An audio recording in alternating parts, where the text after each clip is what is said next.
right, good morning. How's everybody doing? Did y'all get some rest? They gave me the morning session. They gave it to this artist, man. But I'm going to bring some energy this morning. Well, it's great to be here with you guys. Thank God for the opportunity to be here. The guy you see on this stage is not the man I used to be because of what Jesus did in my life. Give God some praise today. Come on. So I want to give a big shout out to my man, Oza. Appreciate the opportunity, Pastor Oza. And I got connected with him through a guy named Mike Satterfield. Anybody know who Mike Satterfield is? I went to Israel with Mike about 2 years ago. We got connected, and so he told me about Texas Baptist and told me about Oza. And he said, man, you got to meet this guy, Oza. He loves evangelism and reaching people. Y'all got same kind of hearts, and so we got connected and been building. And so it's exciting to be with you guys this morning. So I'm originally from Philly. You might hear a little bit of the accent. You're like, Florida, what? I'm from Philly, but I've been down in Tampa, Florida, so I bring greetings from Tampa, Florida. Been there for over 2 decades now. I'll give a little shout out to my wife. I think we got a picture up there. That's my wife, Lucy, and my daughters, Diana and Sophia. Been married for 23 years. I know we got married when I was 10. She was 11. She's an older woman. So, but pray for me. As you can see, I got a house full of Puerto Rican women, so a lot of estrogen up in there. Pray. I got 2 teenage daughters now as well. If anybody got a gun, I know this is Texas. Y'all might need to hook me up. I got to keep the boys away. But I've been at Crossover Church down in Tampa the entire time, and I had a plan for God. Me and my wife did. You ever had a plan for God? How'd that work out for you?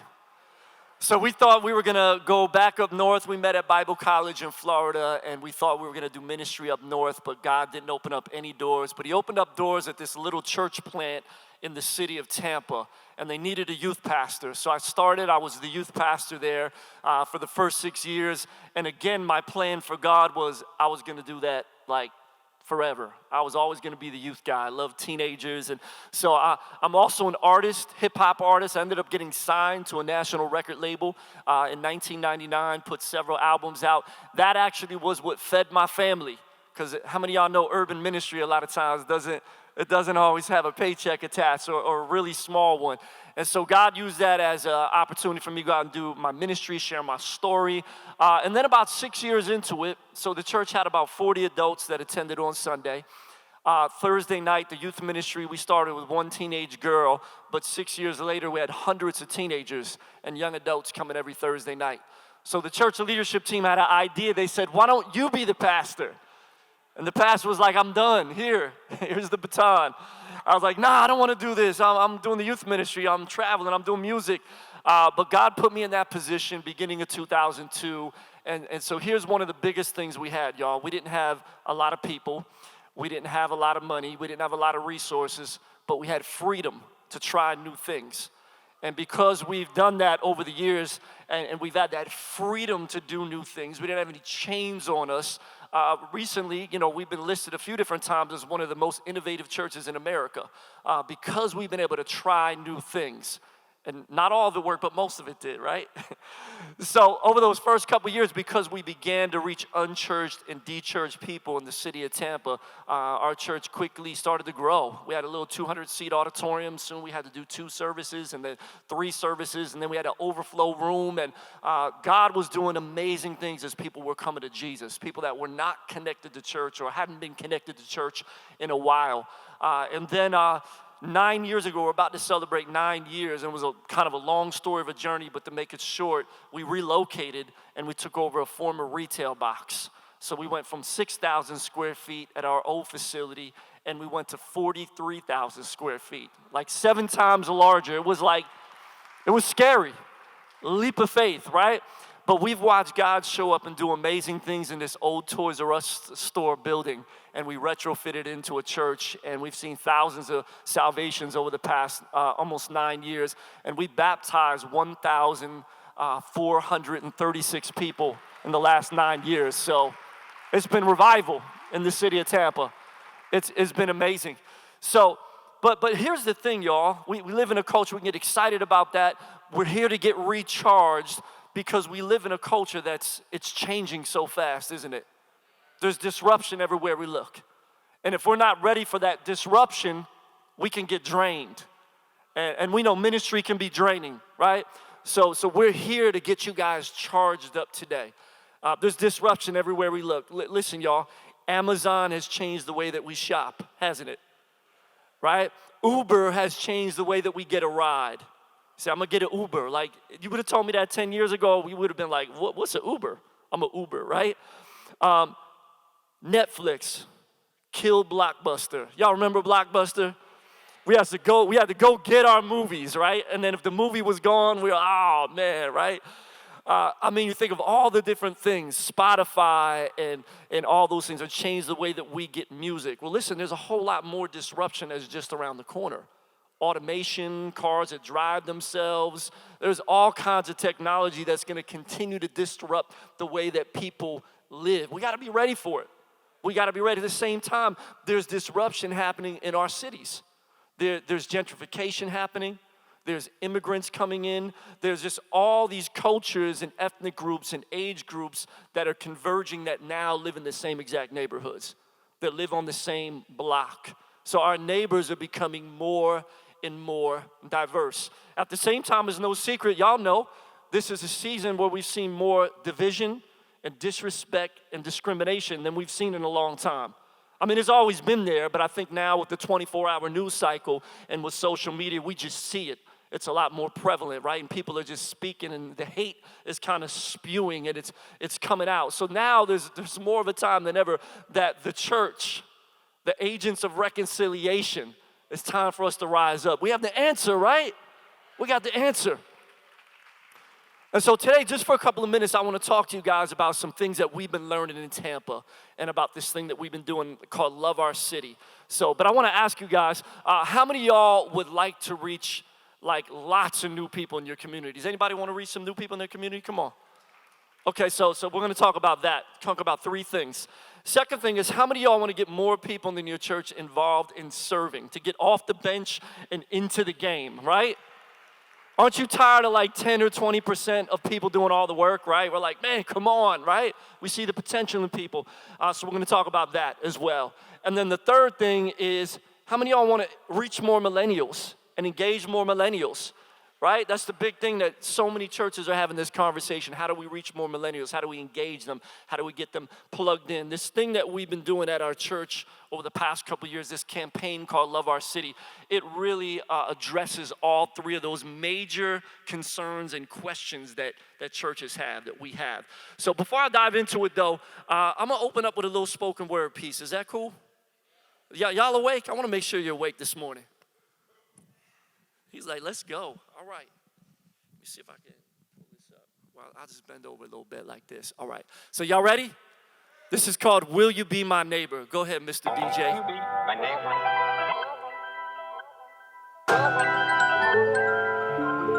Anybody recognize that music right there? Mr. Rogers.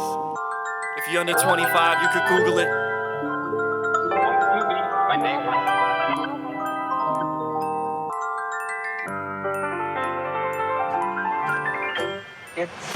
It's a beautiful day in the neighborhood. Will you be my neighbor? But wait, there's some conditions.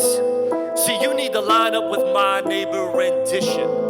You need to line up with my position on the border wall, immigration, and prison reform. See, neighbor, you don't have to look like me, but you have to assimilate and conform to what I think is the norm. And if not, I'll block you. I'll drop you. Matter of fact, you can be sure that behind your back, I'll mock you. But if you do line up with my ideas, well, great. But wait, I need to check your papers, your credit score. And by the way, are you straight? Because honestly, I hate people that are different than me. I don't even talk to half the people in my family tree because they don't know how to be a good neighbor like me. Yeah. See, unfortunately, there's a lot of Christians that still act like that. A lot of people that think like that. They'll say, yeah, I love you. Will you be my neighbor? But only if you think like me and vote like me and talk like me and value what I do. And if not, then, well, we can't really be friends. But hold on, wait a minute. What did Jesus mean when he said to love your neighbor as you love yourself? Well, so many people don't know because their Bible's collecting dust up on the shelf. Luke chapter 10, there's a powerful lesson. Who is my neighbor? Jesus was asked that question. His culture, like ours, was full of discrimination. People chose their neighbor by process of elimination. Well, Jesus told this parable about this Samaritan that was despised. Two religious leaders walked by and basically compromised, but Jesus revised this Samaritan's title to good because he stopped and helped this beat up Jew like a true neighbor would. Even though their people had beef, and if that Jew wouldn't have been hurt, he might have given that Samaritan some grief. So what can we learn? No matter our neighbor's politics, lifestyle, or skin color, we can show them the love of Christ as a sister or a brother. Yeah. If you believe that, come on, make some noise in the house. Go ahead and look at the person next to you and ask them, will you be my neighbor? Look at the person on the other side. Go ahead, don't let them feel left out. Ask them, will you be my neighbor too? Yeah. Well, we're going to look at Luke chapter 10 for a couple of minutes. That little spoken word kind of set it up a little bit. And I know a lot of us in here, we're familiar with the passage. You can go ahead and pop that on the screens. And starting in verse 25, Jesus begins to tell this story and says, one day, an expert in religious law, he stood up, he tested Jesus by asking him this question. And so don't you love it, like in the scripture where in the Gospels in particular, people try to test Jesus many different times and make him look bad. And in classic Jesus form, they ask him this question, and he throws it back at him.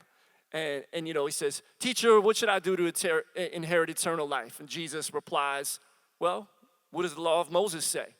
How do you read it? So he throws it back at him. Two questions. And then the guy, I think he basically had a canned answer, where, you know, I think he even put the tone on and everything. Well, you must love the Lord your God with all your heart, your soul, your strength, and your mind, and love your neighbor as yourself. So he just said the right answer, right? So Jesus replied, and Jesus said, right, go ahead and do this, and, you know, you will live. But look at the next part, y'all. The man wanted to, what did he want to do with his actions? Justify his actions. Now look at the question he asked. And who is my neighbor?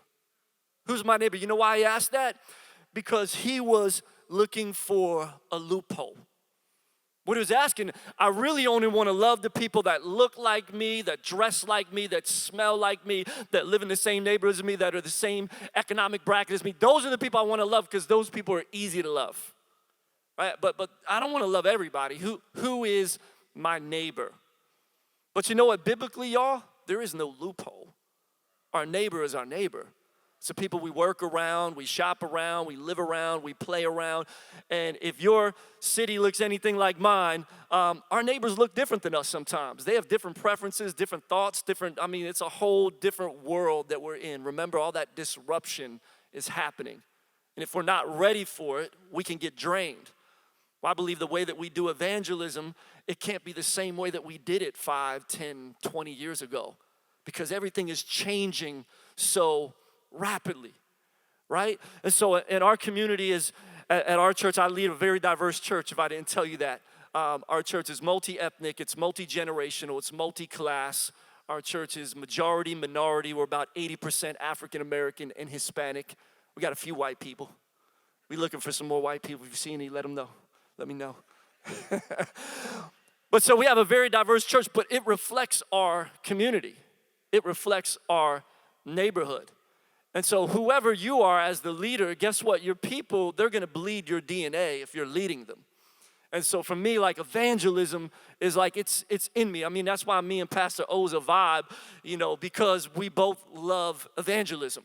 I love to reach people. And so people that have been around our church for a while, that's the heartbeat, a big heartbeat of our church. We want to reach people for Jesus. And that's why I believe we've grown with all these unchurched and de-churched people over the years. And we do a lot of intentional things to do that. So we'll have outreaches, we'll have concerts, we'll have block parties, We did a basketball league earlier this year. All these kids in the neighborhood came. No church kids were allowed to play. It was only neighborhood kids that came. And we got every single kid a free pair of Nikes. You know, and their families came to church to get them on a Sunday. We presented them. We celebrated them like they were heroes. And we do a big back-to-school jam every year. We just gave away over 1,000 backpacks and school supplies and haircuts, and we share the gospel at that. So we do stuff at Christmas with toys and food giveaways. So we do all these creative things that we've done over the years. That's helped us reach a lot of people. But still, in my super evangelistic mind, there were some things that still bothered me to say, man, but we could do more because there's so many needs. There's so many lost people in our community. Then the other thing that bothered me was, as great as those outreaches were, there was only a couple hundred people serving at them. Now, that's a lot of people, but in the size of our church, it was just a smaller percentage. And so I'm like, man, we only have maybe 20%. Maybe at the biggest 30% of people that are serving at an outreach. How can we get more people to serve? So a couple years ago, I came into the staff meeting and I had this idea. You ever go into I'm talking to the lead pastors here. You ever have an idea, you go in and tell your staff and they look at you like, what? You crazy? Right? So I had this idea. I said, let's do this thing called Love Our City. And instead of us just doing like a one-day outreach, let's do a serving week. Now, I've seen some other churches that have done some similar things, but I had some ideas to remix it and kind of make it your own, right? We always take stuff and remix it at my church, right? So, because a lot of times for our culture and context, there's not a lot of resources out there, so we got to take other stuff and remix it. Y'all ever felt like that before? You got to take the dominant culture stuff and take it and kind of like make it your own, put some flavor and some soul on it, right? That's what we do all the time. And so I said, well, listen, instead of us just doing a one-day outreach, because if you just do it one day, well, there's people that work on that day. There's people, their kids have sports stuff nowadays, right? People that, you know, maybe they're out of town or maybe like, you know, it's just their only day off and they ain't going to come no matter what you do. They need Jesus. Pray for them. So we said, let's do a whole week of serving and give people options because we live in a culture with options, right? So let's give them options of all these different days and times that they can serve, and maybe in the morning, some projects at lunch, some in the evening. Let's do all these community service projects and just love the community and love our city. And so I said to my staff, I'm praying we'll have 500 people be involved. And my staff was like, 500? We never had 500 people do anything at one time. That's crazy. 50 projects. They were like, oh, man, 50 projects. Maybe we could do 20. You know, I'm like, come on, we got to dream big, right? We took over a Toys R Us building. We could do this, right? So they looked at me crazy, but we cast the vision, and we began to really talk about it and explain the why. The why is big, y'all. Not just talk about what we're going to do and how we're going to do it, but the why. People need Jesus. People in our city are lost. Like, we have the answer. We have the hope. We have the love of God. Like, we got to get out there and let them know in a creative way. And again, outreach can't be the same way it used to be, right? So here's what we did. We said, well, let's talk about who's in our neighborhood because we want to love all of our city. Like, not just the loophole of the people that look like us, but we want to love everybody. So who lives in our neighborhood? So we took a 3-mile radius. We didn't love all the city because this can sound overwhelming. We didn't love all the city. We just did 3 miles. 3 miles around the church. We want to impact in a big way, saturate the neighborhood with the love of Christ and just serve people. And so we said, well, who lives 3 miles around the church? We put a whiteboard up and we went ahead and said, all right, let's write it down. Let's write it down. Who lives around the church 3 miles? So we wrote up there, we have college students because we have a big university right up the street. We have thousands of college students. We have business people. We have families. We have people in poverty. We have single moms. We have homeless people. We have immigrants. We have senior citizens. And we just kind of kept going down this list. Our neighborhood is very diverse, as most cities are. There's a lot of different people that live and work and play in your community probably if you start to really think about who's represented. And then we said, okay, we want to line up projects that will reach each one of these groups of people and these demographics. We want to love all of our city. Whether they come to our church someday or not, we want to show them the love of Jesus. Here's the problem many times with us as the church. When we do an outreach, usually we just give away stuff to poor people. Don't we? That's what we're kind of trained to do. Well, someone has a need, let me give them something. If somebody doesn't have a need, and they might not appreciate it a lot of times, right? Like, oh, give me, oh, you ain't got no purple book bags? Oh, right? But what about the middle class people and even the affluent people? They need to experience the love of Jesus as well. So how can we get creative and love all of the city and create projects that can touch each one of these demographics? Because I don't know about you, but my church, we got a lot of poor people. We need some more middle class and affluent people. And I mean, you know, we're multi-class. You know, we got a little bit of everything. But you feel what I'm saying, right? So we went ahead and said, what kind of projects can we do? So we had 3 categories. If you want to take notes and write this down, we had service projects. They reach a lot of different people. Service projects simply like we're painting houses, we're cutting people's grass, we're cleaning parks, cleaning schools. So service projects. Sweat equity didn't really cost a lot of money. People just need to show up. A lot of the supplies are donated. That's one kind of project. Second kind of project was pay it forward projects. And guess what? They can reach all kinds of demographics.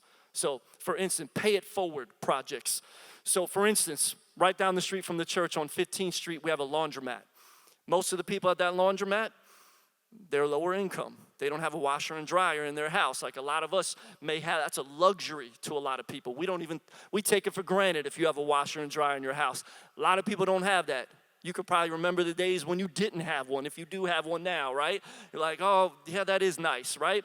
So we show up at the laundromat with $500 of quarters, unannounced, with detergent and fabric softener, and we show up. Now the laundromat owner knows we're coming, and Pastor Oza, he's glad we're coming because he knows it's about to get thick up in that laundromat. So we show up, there's like 10 people there in the laundromat, and we're like, hey, we're just coming, we're from Love Our City, we're gonna take care of everybody's laundry today. Guess what happens? For real? It's free? Oh, hold on. Hey, girl, you need to come down to the laundromat right now. You need to bring your comforters, bring everything, right? So before you know it, there's cars showing up. There's people pushing shopping carts. Trunks are opening up. People carrying big baskets. And within 30 to 45 minutes, that laundromat is packed.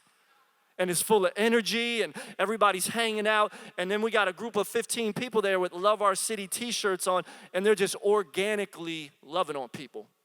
Getting to know them, conversations coming up. And many times the people are leading the conversation like, oh, y'all from a church? Thank God they actually asked that. Oh, actually, as a matter of fact, we are. We're from Crossover Church right up the block. Oh, yeah, I've seen that church. I've been looking for a church. You know, just organic ministry begins to happen. We're praying with people at the laundromat. It's amazing. So that's happening with that demographic. And then 200 feet in front of the laundromat, they just built a Starbucks in the hood. Gentrification, right? Now, so we got a team of people over at the Starbucks paying for everybody's coffee for an hour. Now, those people don't need us to pay for their $5, $6, $7 bougie coffee, but they need the love of Jesus too. And guess what? Most of them will gladly take it. Oh, thank you, right? We show up at over 2,000 homes and we call it knock-knock groceries. See, the Jehovah's Witness, they messed up the flow for all of us, y'all. You can't just knock on the door and try to give somebody a track anymore. They messed up the game, right? Just seriously, that can work sometimes, but generally a lot of people, they don't want to answer the door. They think it's going to be something weird. But when you show up with a group of people and you got bags of groceries, they get curious. Like, what y'all doing? Oh, we brought you some free groceries. For what? Some people get like defensive at first. Like, oh, you didn't hear, it's Love Our City Week. We're doing like over 100 projects. We're blessing people in the community. We just wanted to show you guys some love. How much it costs? It's free. There's no strings attached. We just wanted to bless you. That's all. Oh, for real? Wow. Oh, I need to call my cousin. like suddenly, like there's this great interaction that's happening, and we're blessing people. All kinds of pay it forward projects that we do that touch all kinds of different demographics. The third kind of project we do is appreciation lunches. We feed every teacher, every firefighter, every police officer, every clinic worker that's within a 3-mile radius of the church. And we partner with the local restaurants. They either donate the food or they give it to us at cost. They become a sponsor of Love Our City. And so it's not like grandma cooked some food in the kitchen and we brought it to the school. You know, they ain't even gonna let you do that kind of stuff anymore. It's a catered meal from a restaurant they've heard of, they know, and we bring them a gift bag as well. And so we're able to just reach all these different demographics of people that are in our community. And so here's the one thing that we do. We give everybody a Love Our City flyer for the Love Our City party. The big party that's coming up. There's gonna be free food. There's gonna be bounce houses for the kids. There's gonna be a special video highlighting what we did. The mayor's showing up, city council people. Like, it's a big deal. And guess when the party is, y'all? It's Sunday at church. Oh, yeah. Yep. But it's real subtle. But because it was this act of kindness that they totally didn't expect from somebody they didn't know, that didn't have to do this. Wow, y'all, why are y'all doing this? We just want to show you some love. We want to make the community a better place. We don't even get all churchy with it unless they get churchy with us. We try to be discerning, right? But immediately they're intrigued. And so amazing stuff has come out of it. The first year, remember I said we were hoping for 500 volunteers, 50 projects, 600 volunteers showed up. We had to do 70 projects. That was 2017. 2018, we leveled up. We did 107 projects with over 1,000 people. In 2019, this year, we did 152 projects with 1,500 people. And so here was some of the immediate results that we saw. So in 2018, it was the largest attendance in our church history. We had 107 salvations. We followed up with all those people. We had 88 baptisms the following Sunday. This year in 2019, we had 105 salvations. We had 72 baptisms the following Sunday. Yeah. So you might even say, how'd you know you had that many salvations? Because sometimes we just raise a hand, and how many did we have, right? We actually made people fill a card out, a connection card, because you got to get their data. Data is important, right? You could do it through text as well. But we had them fill a card out, and we said, I just recently wrote a book called Next Steps on Your Spiritual Journey. And I said, if you just prayed that prayer, I want to give you one of my new books for free. This will help you take your next steps. And, so I pumped up the book a little bit. My friend Montel Jordan wrote the foreword for it. I told them that, and they're like, oh, man, I want one of those books. I said, all you have to do is just fill out a card, take it to the center of the lobby to the table. We want to put a free book in your hand to help you take your next steps. And then, boom, we got their data. We following up on them. And hopefully they're reading the book. It's a simple, short little book that helps them take their next steps on their journey with Jesus. And so it was amazing. Here's the thing that we noticed as well from those cards that we got. The majority of those cards were people that were born in the 90s. That means they were millennials. So out of all those thousands of people we touched in the community, you know who responded even the most? Millennials. Because so many of them, they love social justice, they love activism, they love community engagement. And so many of them, we even heard the comments when we were giving them stuff and doing stuff in the community, like, oh man, this is what the church should be doing. This is the kind of church I want to go to. I'm going to come check this out. And so we had a ton of millennials not only be engaged in serving at the projects, because our church is probably about 60%, 70% millennials. But then we reached even more because that was something that really sparked especially that age group as we loved them and we served them. We showed them some love. So I've been talking about it for a minute, but I want to show you a video clip because it's always better to visualize it a little bit. So this is actually a highlight video from Love Our City in 2018. So check this out real quick.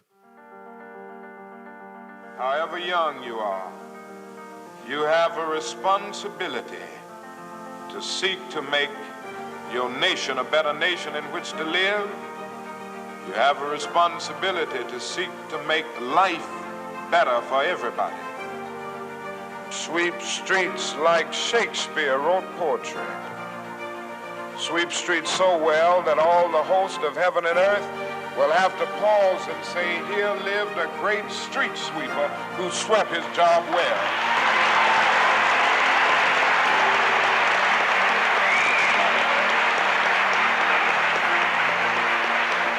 If you can't be a pine on the top of the hill, be a scrub in the valley. Be a bush if you can't be a tree. If you can't be a highway, just be a trail. If you can't be the sun, be a star.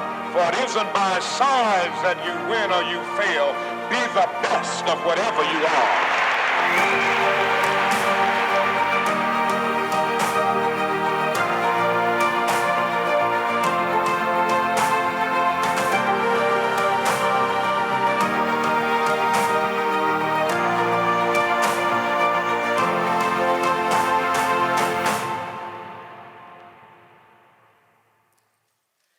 Yeah. So let me just really quick get ready to wrap it up and show you a couple more results. Here's a cool thing that happened. Over 80% of our church got involved in serving that week. Give God some praise for that. They got so excited. We gave everybody a free t-shirt too. They love the free t-shirts. Their kids can be involved. It was just amazing. Here's another thing that happened. Our reputation, it grew. We won an award in 2017 for our area of the city. It's called the University Area Awards, and we were presented with this award at this big business leaders meeting with it's called the Innovation Gathering. The mayor's there, sports team owners, CEOs of companies, and we got presented with that award. So now everybody's hearing about Love Our City. Then I was asked, because we won the award, I was asked to present the awards in 2018. And so I had this 10-minute block of all the who's who of our city to be able to present the awards because I was an award winner. And they loved it so much. They're like, oh, man, you brought the energy. You were even better than the speaker. So you're going to do it every year. Now I'm the official award giver every year at this event. And so it gives the Love Our City this continual platform. And now we have all these different organizations that are jumping in to sponsor it. The first year we took an offering up. I know some of y'all are like, how much does all that cost? So the first year, we did an offering. The church paid for it. The second year, we did an offering, but the church only paid for about 60% of it because corporate sponsors paid for a lot of it. This year, corporate sponsor paid for about 95% of it. Yeah, and so next year, we're looking for it to be even more than that. And so just so many amazing things. One other thing is, put that next slide up. Here's one other result. I mean, we had more disciples, new leaders, new ministries that were birthed. So many great things have taken place. That picture right there is of our college ministry, and that was from last fall. It's about double that size now. But in that picture, there's one kid that helped start the college ministry, and that was 2 years ago with a guy that moved from right here in Dallas. He moved from Dallas. He came to our neighborhood. He was in the mortgage industry. He had been in ministry before. He came to the church because he saw all these people serving, wearing the shirts. He's like, man, I got to go check that church out. Long story short, I met with him. He has this passion for college students. I said, man, we got a college down the street. We've been wanting to start a college ministry. Started this college ministry 2 years ago with that one student that's in that picture. And now it's blossomed into over 100 college students that attend our 10:30 a.m. service. And I mean, they fill up all the front, all several rows of people, and they're just like worshiping, and they create the vibe and bring the energy in the room. And then we feed them free lunch during the 12:30 service, and they'll come for free food, right? But God's doing amazing stuff. But that happened because of Love Our City. And so we've had a lot of churches that are hearing about it that are like, oh man, you got to teach us how to do it. And so we created this leaders kit, and it's on the table back there, and it has all the nuts and bolts in it. It has a leaders guide that tells you how we did the vision casting, the fundraising, how we did a 5-week message series that's in there. You could take it and remix it, make it your own. All the artwork is in there. You could take it and use it. All the project templates, a fundraising guide is in there as well. We created a 30-day devotional book. So our entire church this year went through the 30-day devotional book. So they're not just getting excited to go do something, but they're learning the theology of what it means to love your neighbor as you love yourself. So then this can become a lifestyle instead of a one-hit wonder, right? So now we got a lot of people that are serving regularly because they've learned the theology of it. There's small group videos that tie in with the book as well. So a lot of cool stuff. And I do music, so the album is in there too, and a couple other free albums and stuff. So but I'm here. I'm going to be hanging out in the back if you guys got some questions.